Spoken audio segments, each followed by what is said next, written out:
रघुवर दास पर हरिबाबू ओडिशार नुआ राज्यपाल।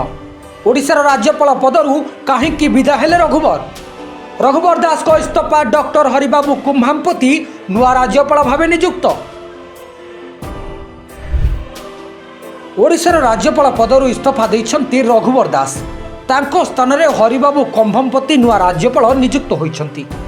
रघुवर को इस्तफा पत्र राष्ट्रपति द्रौपदी मुर्मू को पाखक पठाइछन्ति। तेबे रघुवर को इस्तफा पर ओडिशा राजनीति सरगरम हो उठी।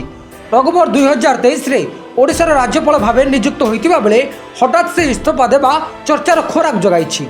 दायित्व ग्रहण करिवार मात्र 13 मासरू कम समय मध्य रघुवर दास को ओडिशा राज्यपाल पदरू जेपरि विदा करागला ता केवल ओडिशा कि झारखंड नुहे जातीय राजनीति में आलोड़न सृष्टि करिछि। ओडिशा रे जने सरकारी कर्मचारी एएसओ को तांको पुओ माड़ मारिबा घटनारू आरंभ करी सरकारी कार्य रे अଯଥାରେ हस्तक्षेप एवं झारखंड निर्वाचन में बीजेपी पराजय रे तांकर भूमिका रघुवर को घोर अड़ुआ परिस्थिति रे पकाई देथिला। राज्यपाल भावे दायित्व ग्रहण करिबा परे रघुवर राज्यर विभिन्न जिला गस्त आरंभ करथिले, किंतु विवाद होइतिला सेतबेले से प्रशासन रे हस्तक्षेप आरंभ करथिले। से जड़े राज्यपाल कम बरं जड़े राजनैतिक कर्मी भली बेसी आचरण प्रदर्शन करुथिबा बारंबार अभियोग होइतिला। तेबे सेपटे यह कहुछि कि से बीजेपी रे सामिल होई पारंती। रघुवर झारखंड राजनीति रे जड़े चर्चित चेहरा अटंती। से झारखंड रो मुख्यमंत्री भावे मध्य कार्य करिसंती। 2014 रु 2019 पर्यंत झारखंड रो मुख्यमंत्री भावे कार्य करथिले रघुवर दास।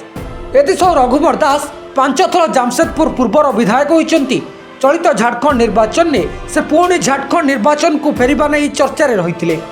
निर्वाचन पूर्व बहु वरिष्ठ नेता साक्षात्कार चर्चार खोराक जगाइथिला। शेषे बहु को टिकेट मिलता। से झारखंड जड़े तुंग भाजपा नेता थिले, तेणु से राज्यपाल पदरे संतुष्टि नथिले बोली चर्चा जोर धरिछि। तेणु रघुवर राजनीति को फेरिबा इस्तफा देउथिबा लोके कहउछंती।